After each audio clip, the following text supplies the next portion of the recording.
তারকাদের মিলন মেলা, বিনোদন জগতের সেরা অনুষ্ঠান অস্কারের এবারের আসরকে ঘিরে এই জমকালো আয়োজন।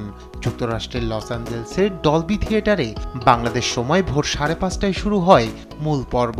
যুদ্ধ হানাহানি বন্ধে দ্য ব্রুটালিস্ট সিনেমায় অনবদ্য অভিনয়ে 22 বছর পর আবারও সেরা অভিনেতার পুরস্কার বাগিয়ে নিলেন যুক্তরাষ্ট্রের অ্যাড্রিয়ান ব্রোডি। আর দুটি মনোনয়ন নিয়ে সেরা অভিনেতা বিভাগে বিজয়ী হয়ে গড়লেন রেকর্ড। এ সময় মঞ্চে আপ্লুত হয়ে পড়েন তিনি। যুদ্ধ, নিপীড়নের দীর্ঘস্থায়ী মানসিক যন্ত্রণা, ইহুদি বিদ্বেষ, বর্ণবাদ এবং অন্য বিষয়গুলোর প্রতিনিধিত্ব করতে আমি আবার এখানে এসেছি। সবাইকে নিয়ে সুখী পৃথিবীর প্রার্থনা করি। আমি বিশ্বাস করি ঘৃণা দিয়ে কিছু হয় না।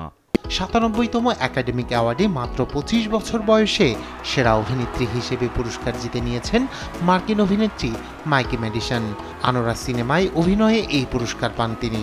নিম্নবিত্ত মানুষের জীবনের বাস্তবতা আর তাদের স্বপ্নের টানাপোড়েনের গল্প উঠে আসে এ সিনেমায়। এদিকে আয়োজনের প্রথম পুরস্কার গেছে আমেরিকান অভিনেতা কিয়েরান কালকিনের ঘরে। এরিয়াল পেইন চলচ্চিত্রে অভিনয়ে সেরা পার্শ্ব অভিনেতার স্বীকৃতি পান তিনি, আর সেরা পার্শ্ব অভিনেত্রী জয়ী সালডানা। সেরা অ্যানিমেশন ছবি হিসেবে in the shadow of cypress, feature animation হিসেবে পুরস্কার পেয়েছে ফ্লো।